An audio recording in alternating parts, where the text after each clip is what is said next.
One thing I see a lot of new learners mix up when starting out with Kouri-Vini is the difference between temps and fois. They both mean time, but they refer to two different types of time and aren't necessarily interchangeable, so let's get into when to use which. Let's start with temps.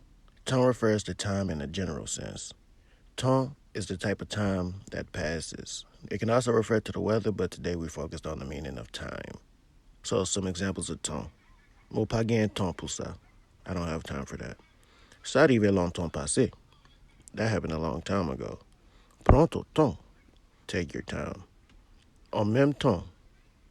At the same time.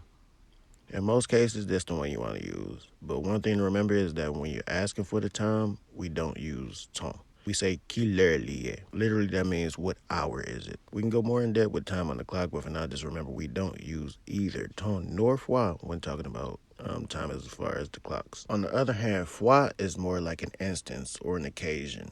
It's the type of times you can count. Un fois, deux fois, trois fois par jour. Like one time, two times, three times a day. Combien fois? How many times? We also use it to start tall tales in Creole. So like you'll hear people say, en avait une fois, en a une fois.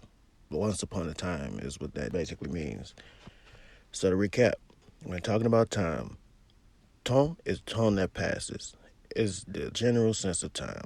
Fois is the amount of time something happens. It's countable. You can count fois.